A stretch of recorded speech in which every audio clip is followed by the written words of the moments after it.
Welcome to the Tech Sharmit podcast, where technology is not just news, but the roadmap to the future. This is a space where we explore the latest tech trends, AI, startups, gadgets, and the ideas that redefine the way we think. Leading this conversation is Amit Sharma, globally recognized as Tech Sharmit. A technologist from Bharat, Amit brings an Indian perspective to the global technology landscape. With deep technical expertise and strong industry insight, and for his contributions and impact within the global tech community, he has been recognized with several prestigious honors, including Google Developer Expert, Microsoft MVP, IBM Champion, and Planet Mainframe Influencer. Through this podcast, he shares practical knowledge, real-world perspectives, and globally relevant thinking designed to help you stay ahead in an ever-evolving technology landscape. Before we begin, make sure to subscribe to the Tech Sharmit channel to stay updated with future episodes. And if you're looking to level up your skills, don't forget to explore the Tech Sharmit digital course book in the description box, where you'll find thousands of free programming courses curated to help you grow as a developer. So plug in your headphones and join us as we begin today's episode of the Tech Sharmit podcast. Hello everyone, welcome back to the Tech Sharmit podcast. Today I am joined by another very special guest, Alicia King, who is joining us all the way from United States.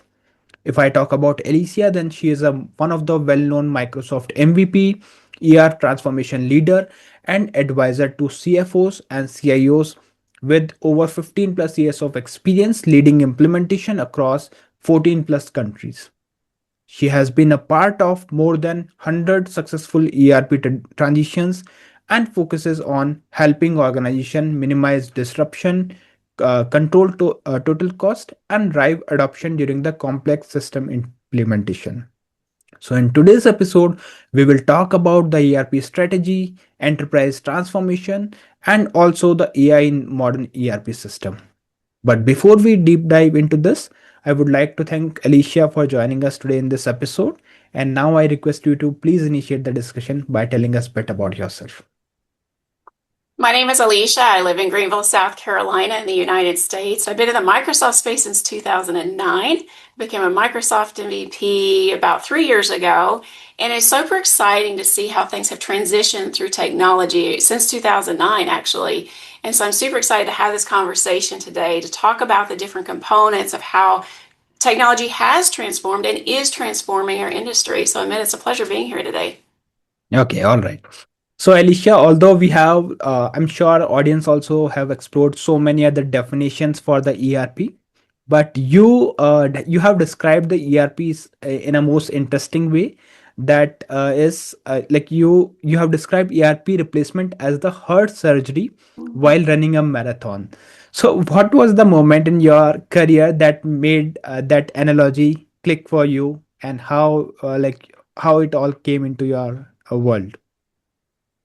One of the things I noticed is the ERP system is really at the center of an organization. It is your GL, your AP, your AR. If you're in manufacturing, it's your production orders, it's your quality orders, it's your purchase orders, it's your sales orders, it's your inventory. And if any one piece of that component breaks down, you can't ship product. Correct. You can't make product. So it's almost like if you look at the human body, we can't live without a heart. Without a heart. But the thing is the ERP system is really that heart. It's that central location where all the data is being input and transferring to and from. But the big difference is whenever you're putting in an ERP system, you don't have the luxury of being put under anesthesia and being knocked out for a few days, right? You actually have to continue to ship product. You have to continue to deliver high quality to your end consumers. So it is this tension of sorts between trying to get your heart or your ERP system transferred to a new platform while continuing to perform in this way. So for me, it many times does feel like you're trying to do a heart transplant while running a marathon.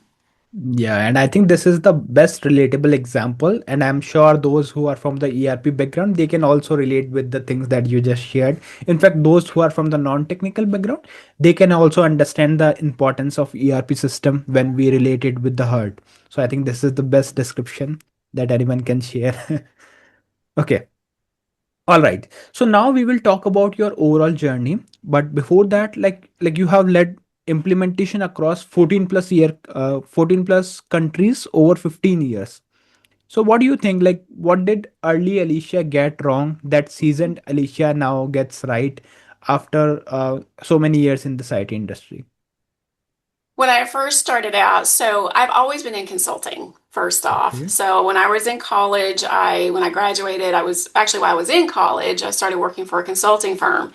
Little did I know that that would actually put me on the path to being a consultant, like Yeah. long term. And so for me, I was just getting a job, right, in college. And so when I graduated, they said, "Hey, would you be interested in staying on and being a consultant?" Well, I was doing consulting for manufacturing, and the company did. They had a very niche market. They did consulting and software specifically for the cut and sew industry. And so I started traveling and doing lots of different things for them. And because it was apparel and textiles, I went to kind of odd places. I went to Turkey, I was in Canada, I was in Mexico, I was in El Salvador, I was in Puerto Rico. And then years later, I started working in other countries in Europe as well. So, but young Alicia thought it was all about technology. Okay. Alicia now knows it's about people. It's about transformation. The software is just the tool. The software is the tool that's helping you to accomplish your business goals. And I remember I was sitting with a lady, was probably up in her 60s and she was actually doing payroll. And I was sitting there teaching her how to do payroll inside the software. And it dawned on me that I was changing her world. So this lady had been doing this particular function for years on a legacy system. And now all of a sudden I had like moved her cheese, right? I moved what was familiar to her that she was an expert at. And that was the connector for me that said, you know what, this isn't about product, this isn't about technology, this is how about people. And it's how people interact with technology. And that's one of the big differentiators. You'll see lots of consultants, and I've seen lots of Yes. them through the years, but a good consultant just knows the technology, but a great consultant knows it's about people and they know how to use the technology through the people and to the people so they can accomplish what they need to and feel good about the work that they're doing. Very important. I think this is the best learning, especially for those who are into their initial phase of either graduation or initial job, because this is something that you need to learn in your early stage. Because once you are good with the technology, it's time to Mhm. figure out like how you can deal with the people, how you deploy it, how you understand the requirement, and that is the only thing that you are supposed to do in the IT industry. Because technique technology nowadays, like we know that AI can also do the coding for you, right? But figuring out like how to deliver it, what to deliver it, and these all kind of stuff, it's very important. So I think Alicia's journey is quite inspiring, and I'm sure those who are also looking for the jobs abroad, they can see like these are the benefits that comes along when you are working with different cultures across the globe. So that's the best thing. Okay, so Alicia, we talked about the mindset, or you can say the best way to deal with the ERP. But my question is, we all know that roughly around 50% of ERP implementation are considered unsuccessful.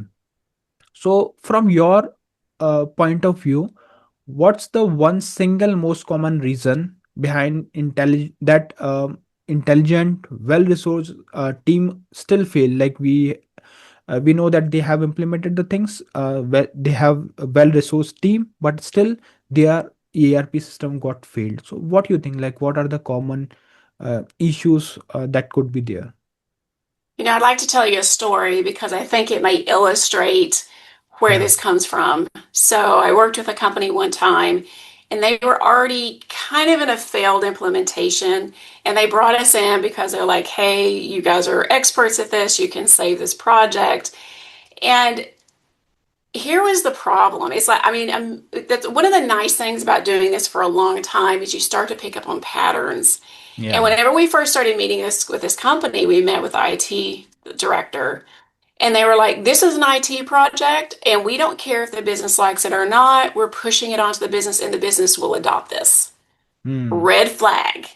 Very red flag. Yeah. Who's doing the work? It's the business. IT is there to support the business. Who Correct. makes the money? The business. So, whenever you go into a project, anytime you see the IT department saying it's all about me, it's all about IT, yes, we need IT. IT must be involved, but it is a collaborative effort Correct. between the business and IT to make it successful.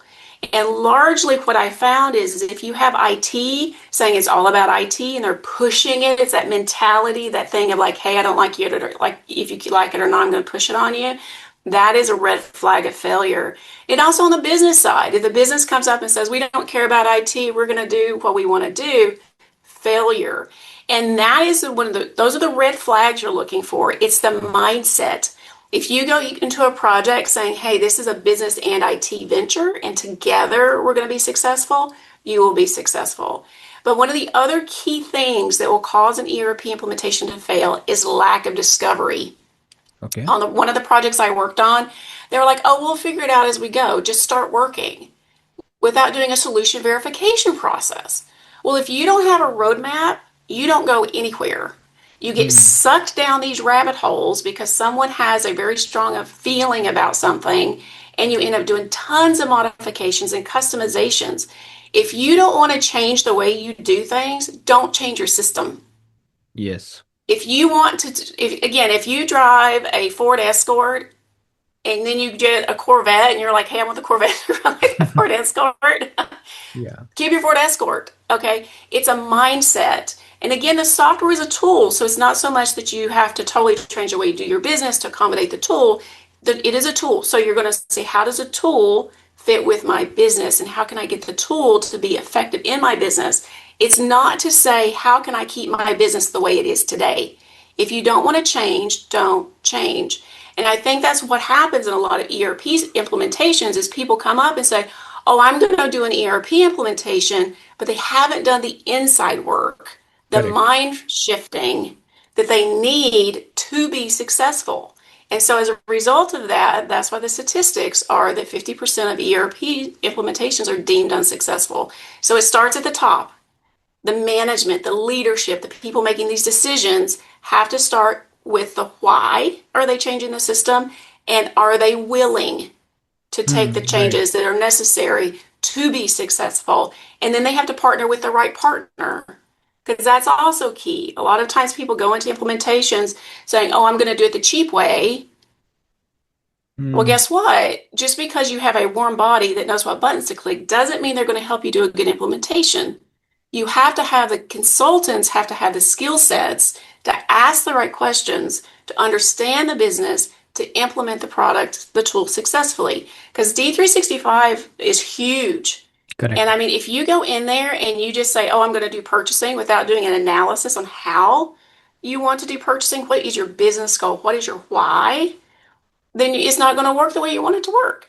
So Correct. at the end of the day, it's about mindset, it's about culture shift, and it's about doing the inside work before you go into the implementation process. Yeah, and I think these are some of the best checkpoints that every person who are working with the ERP system should check, because this kind of inside work and proper team management is very important. So if like you are dealing with such kind of red flags, then for sure like it will impact your overall productivity and it won't give you the better results. So always make sure that these things are not around there when you are dealing with the ERP. Here, Alicia, you talked about the leadership, and I think you are the right person to talk about this thing because you have worked with CFOs and CIOs frequently.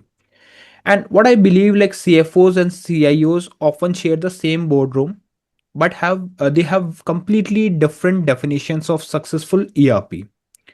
So, from your perspective, like how do you bridge that gap before actually starting the coding or before actually implementing the solution? So, how you make sure that their both requirement are tailored in a proper way?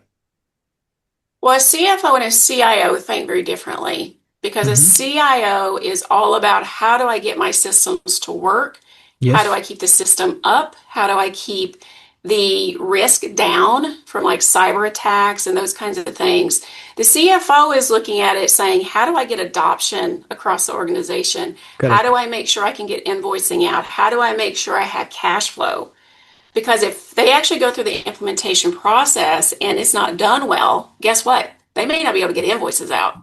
If you Hmm. can't get invoices out, you're not going to get money in. And so Correct. now all of a sudden you have this huge cash flow issue. So at the end of the day, it's about having those conversations early.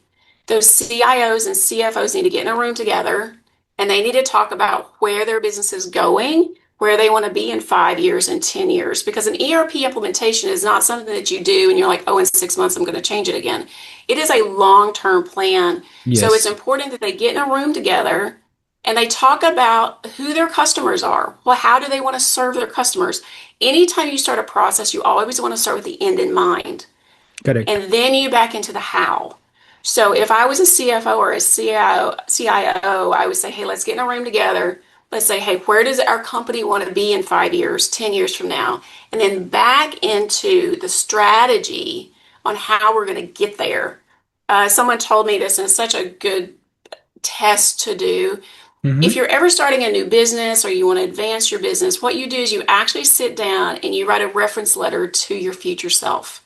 You would actually sit down and say, I chose to go with XYZ company because they were fantastic at X, Y, and Z. I had these particular problems, and this company was able to meet these needs. So you're really writing a reference letter from the customer's perspective, that future customer's perspective. What do you want people to say about your business? Yeah. You start there because now all of a sudden you're looking into the future because one of the things about being a human is humans create futures like beavers beaver dogs dog right creatures do their what they were created to do. Correct. Humans were born to creating things start with dreams. And those dreams then become reality because you start breaking them down to figure out how are you going to get to that future state. So, in Correct. order to bridge that gap between CFOs and CIOs, get in a room, have the hard conversations, have the awkward conversations, have the inspiring conversations. Where does my business want to go? And then talk about how you're going to get there, knowing that software is the tool. It's the tool to get Yes, you it's just there. a tool. But you must be in alignment before you start. Otherwise, you're going to see a lot of friction, a lack of adoption across the organization, and ultimately, it's not going to be what you want it to be. Agree, 100% agree on this point, and especially the one thing that you mentioned here, that always start what would be the end, and then start like how you are going to implement it. Because once you know the exact requirement, you're also like how it will perform in the next couple of years, then you know that yes, this is the actual scenario and how you are going to tailor those things into your solution. So that's the best thing you just shared. And I think, Alicia, there are some important pillars because you mainly focus on three pillars when we are implementing the ERP, which include minimizing disruption, controlling total cost of ownership, and driving the adoption. My question here is, let's say if there is a company who can only get two out of the three, right? So which one gets sacrificed most often, and what does that cost to them? Because these are very three important pillars, right? But let's say if someone is going to adapt only two, which one they will sacrifice, and what would be the impact on it? It comes down to adoption and total cost from my Okay. perspective. If I had to sacrifice one, those are the two I would pick to focus on. Okay. Because here's the thing, if you have adoption inside of your organization, people will want to be successful. Mm-hmm. If you look at a circumstance and you have ownership and people adopt the process, people will make it successful. Correct. If they go into it with this mindset of, I don't want this is getting pushed down on me, now they're not going to adopt. They're going to find all the reasons not to adopt. Hmm. So I think change management inside of an organization is super, super important. I'll tell you a story. So years ago, I was working at a company and the management didn't really want the change. And so we would go in and we were hired to do this implementation, right? So we go in, we do what we do. Well, what happened is the director kept his door open so people could go complain to him about how nothing worked. Mm-hmm. Okay. So now all of a sudden it was creating this tensious kind of environment. The day that man said, guys, the system is here to stay. Let's own it. Let's make it part of our business, the whole implementation turned around Yes. because they chose to own it. In fact, whenever I'm Hmm. doing implementations, I typically, you can tell by the verbiage on if they're adopting it. When you first start a project, people are saying, does your system do this? Can your system do that? Or if we do this in your system, how's it going to behave? The Correct. moment you start hear people say, my system does it this way, my system behaves this way, how can we get this to work in my system? You know you've been successful. It is such an interesting pattern, but it's the terminology and the culture and the infrastructure that's being cultivated during that project. A Yes. lot of that has to do with management. If management doesn't want it, guess what? The people are going to go, oh, I don't want it either. But if they're like, guys, this is going to help us meet our customers' goals, this is going to help us serve more people, then now all of a sudden they're like, oh, gee, this is great. Like, I'm going to get to help more people have a better quality of life. So, like, I did a project in the UK a couple of years ago, and they did at-home dialysis machines. Well, Mm-hmm. so I told my team, I was actually leading the implementation project at the time, and I was like, guys, you know what? We're actually helping a mom, a dad, a brother, a sister, a Correct. friend have a better quality of life because of this Correct. implementation. We're a small wheel in this big cog, but if the implementation's not good, then they can't ship product.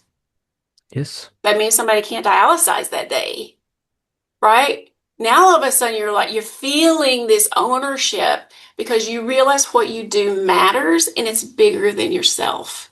Yes. So if I were to encourage any CFO, CTO, anybody out there wanting to do a project, get your people to understand the bigger why and realize how important it is and then encourage them to own it because once they own it, the project will be successful and it makes a huge difference. And as a result, your cost of ownership is going to Yes. be go down as well. Correct. Because when people are happy, they use the product and then you start seeing the return on investment. So the adoption and return on investment, cost of ownership have huge correlations amongst each other. Okay. All right. So I think this is quite clear to everyone, those who are dealing or juggling with these kind of pillars. So I think now you have the right idea. And other than that, very important thing comes in ERP is the assessment. So what do you think? Like, how do you assess a company's true readiness when we are talking about the ERP modernization? Let's say we have successfully implemented the ERP solution, but now it's time for the modernization. So how do you assess that need, like the readiness of ERP? And like, do you think like leaders honestly do those kind of assessment when they are dealing with the ERP system, or what could be the uh, pitfalls that they take the modernization lightly when they are dealing with it? So what's your thought on this? So AI is here to stay. I mean, it's kind of like when Henry Ford said in the 1920s, he's going to make a car for the average man, the average person to have a car, right? People start bought into the process, they bought into the culture, they bought into the mindset. And as a result, today, nearly everyone has a car. Yes, I right. think AI is very similar to that. I think it is here to stay and it's going to really transform how we do our work. But Correct. it's not something that we want to do just to do it. I think a lot of people are using AI to do research, to look up and say, hey, if I do this, like if somebody gets a rash, for example, they're going to go to AI and see how do I treat the rash, right? So a lot of it's just for like basic information. And you can do that inside of an organization as well, and it can be very meaningful. But if a Hmm. company is wanting to take on an AI initiative, like an AI project, they need to determine what problem they're trying to solve.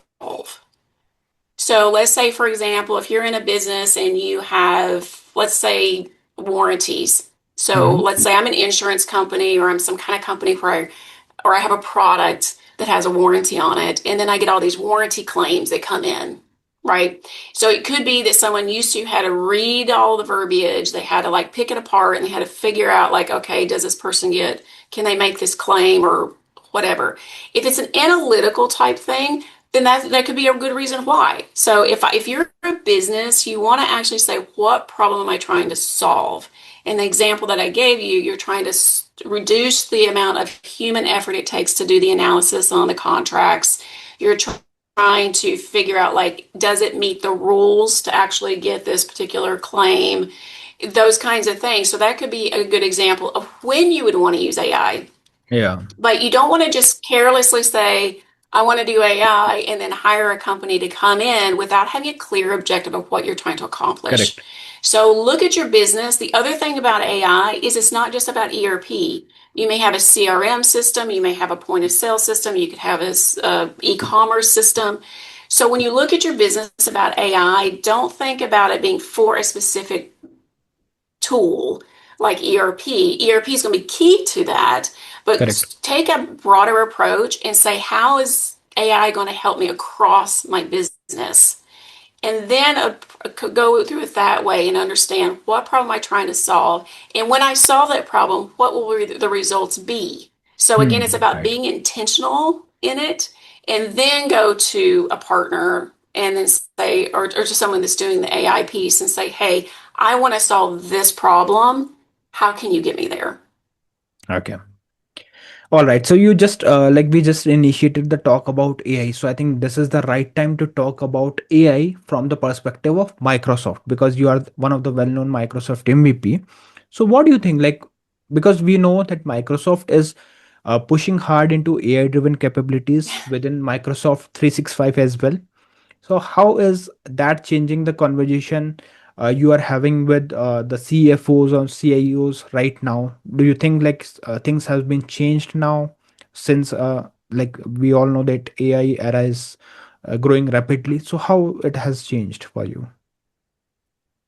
So I recently moved into sales. So I've been in delivery my whole career. I officially moved into the sales department in February. So here we are, just a couple months in, and I did sales for some in the past, but I never was like my official Hmm. role. So I did a lot of stuff on the delivery side, but now we're seeing during the sales cycle, as you know, Microsoft is heavily investing in Yes. AI. In fact, I was at the Microsoft MVP Summit like 2 weeks ago in Redmond, Washington, and almost all the sessions were around AI Yes. and Right. kind of seeing how we can apply that to our two individual businesses because obviously they want us to believe in it and adopt it so Correct. that we can then get our customers to believe in it and adopt it, right? So it's that approach. And so for us during the sales cycle, we typically will show proof of concept. We will show how, for example, if you were to run your financial reports in Power BI, you can actually attach Copilot inside of the Power BI tool to do an analysis on your P&L, for example. So you could see trends, spend trends, or potential things that need to be done.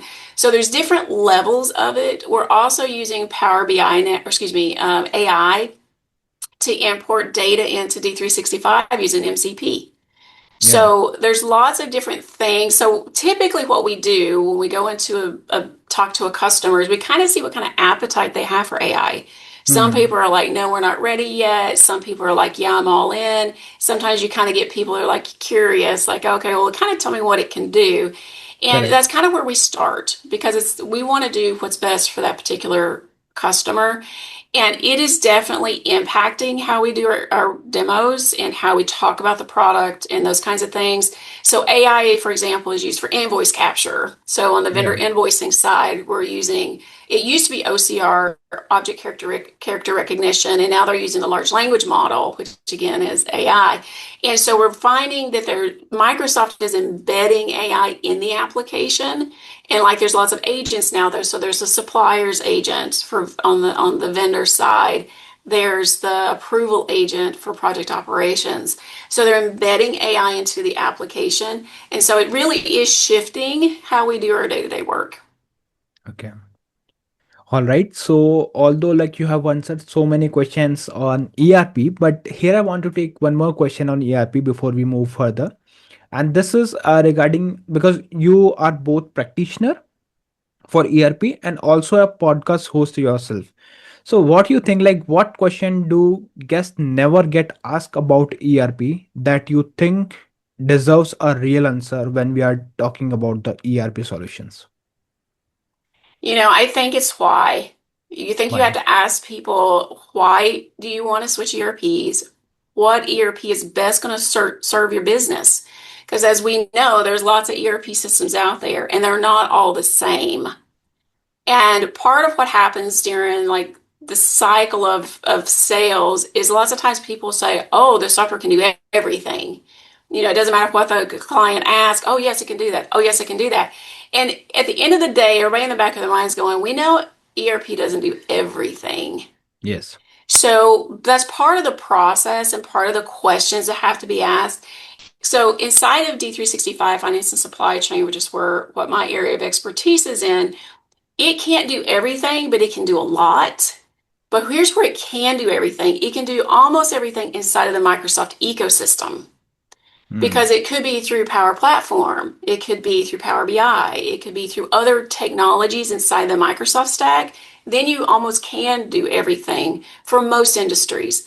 But Microsoft's not a good fit for everybody. I mean, it really Correct. depends on the industry that they're in, if they need a best of breed type product. I can say that I do demos across lots of different industries. So Microsoft clearly fits, is a good fit for many, many industries. But I think that through the process of asking people questions, they have to understand their why, and Why? then they have to go Yes. find a product that matches their why best. So again, the end goal is to serve their customers. It's all about how can I serve my customer best? And I think those are the questions that people should be asking. All right. Okay. So, although like Alicia, there are plenty of things that we can discuss on ERP with you, but like we are short on time, so I just want to take a couple of more questions before we proceed or conclude the discussion. And this question is regarding the support of network because we all know that behind every person life there is a support of network. So, looking back on your own journey, what do you think? Like, who are the key people around you that had a defining impact on your journey so far? So I think as a child and even through a large part of my career, it was my mom.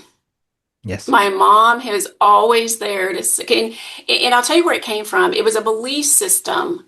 And she used to tell me all the time, she said, Alicia, it doesn't matter what God calls you to do, God will give you the tools to do it.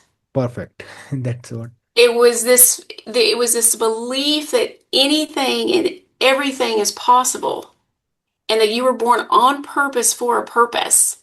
And Correct. our goal in life and being here is to live out the purpose that we were born to, and given. And I think that mentality and that infrastructure has really propelled me into where I am today. So just to give you an idea, like I grew up in a trailer park. People Hmm. look at me and think, oh, she probably grew up with, certain benefits or certain, role models or certain this or that. I grew up, neither one of my parents went to college, Hmm. but we lived in a trailer park, but we never were poor because I think poor is a mentality. Yes. It's almost a victim mentality. And I did not grow up that way. I grew up thinking that anything was possible. There is no caste system of sorts. There Correct. is nothing that says you are stuck here. If you can dream it, you can do it. And people will come into your life. God will put people in your life at that moment in time to help you get to where you need to go. And then he will take people out of your life because every part of life has seasons. Relationships have seasons. I know I've been brought into other people's lives to help them. So it's not just Correct. about me, it's about this community. And I Everything. Yeah. think that through the process, it is so important to embrace the people in your community that are helping you get to where you want to go. And it's not a using people mentality, it's a community mentality Correct. because statistically, you will become like the 3 to 5 people you hang around. Yes. We're human. That's the way we're made. And so, if you want to become bigger, if you want to become a better version of yourself, find your tribe, and then put those people in your path so that you can then grow into the person that you aspire to be. And I think that's what has happened to me through the years. To call out like certain people's names is a little hard in a way, because I do think that I know people came into my life Yes. for certain seasons. But one of the things I really missed was in being a female in technology, specifically manufacturing and technology. I was like a unicorn. There weren't Mm. many of me. I mean, I remember the first time I got on an airplane, I was going to go work on a project, and I was right out of college. I think it was all of like 21 or 22. I mean, this is a vivid memory. I remember I got on the plane, I was so excited, and I stopped. I'm like, oh, there's going to be so many women out there doing what I'm doing. And I literally got on the plane and I stopped and I looked. There was no one else like me. I mean, it was really an eye opener. And I'm like, okay. So, and then I just started this journey. And really, my goal is to become a trailblazer, because I think what I found in life is most people are followers, not leaders. Because Yes. to be a leader, you have to be comfortable being uncomfortable. You have to be okay with everybody not liking you. You have to be Yeah. okay thinking differently, pushing the envelope sometimes. And so I think that for me has been part of largely why I've been successful, is because I'm okay being uncomfortable. I'm okay being vulnerable, because I know that on the other side of hard is freedom. On the other side of hard is growth. And so as a result of that, that's kind of the journey that I've been on. And like my business coach right now, her name is Jacqueline Fletcher Johnson, and she is just a rock star. So if I were to call out somebody, she's fairly new into my life, but she's made such an impact. And Marlene Chisholm, she does a lot of speaking and stuff around conflict and how to manage conflict. So throughout my year, different people have gotten intersected into my being, into my path. Someone else that's been a huge impact for me is Erwin McManus. He doesn't even, I've met him in person once, but I watch his podcasts all the time. And Erwin McManus has really changed the way that I see humanity. And so Okay. there are lots of different people that come and go. So, and that's partly why I podcast, because I want to be that voice for somebody else. Yes. I want to help other people be able to put words to their emotions or have those aha moments like, oh, that's what that is. And so it really highly motivates me, and I get a lot of energy from it. I really like the mentality that you like carry when you are leading the IT industry, because this kind of philosophy makes you leader, not just a follower, as you mentioned. That mostly people try to follow someone, but you are leading it. So that's the mentality that makes us ready for that leadership role. All right. So yeah, one more thing I want to ask you before we conclude the discussion, and this is regarding the country you belong from. So, as a proud citizen of United States, what you think? Like, what one thing about the US that you feel proud to share with the rest of the world? So, what You one know, thing is there? I am a proud to be an American, and I'm also proud that I've had the opportunity to travel around the world and Yeah. see other cultures and other people. And one of the most beautiful things that I've seen through my travels is the fact that people are people all over the world. It's not what you see on the news. And we all want to be loved. We all have the same basic needs. And one of the things that I really enjoy about being in America is the fact that we're open minded and we have the ability to go from a trailer park to a trailblazer. We Yeah. have the opportunity to have these awkward and kind of hard conversations and make decisions about things. And that freedom and that the fact that being a woman in technology, I do have a lot of freedom and I have a lot of say. I can be a thought leader, and I am a thought leader in this industry. But because I'm in the United States and because of other circumstances and just having growing up knowing I had that freedom, like it never even crossed my mind that I wouldn't have the freedom to do the things that I do until I started traveling. And then all of a sudden, there's these unspoken rules. So even though in a particular culture, they may say everybody has equal freedoms, in many ways they don't. And I think for me, I think that's one of the privileges of being in the States is I didn't grow up with the mentality or the thought process that I couldn't be free.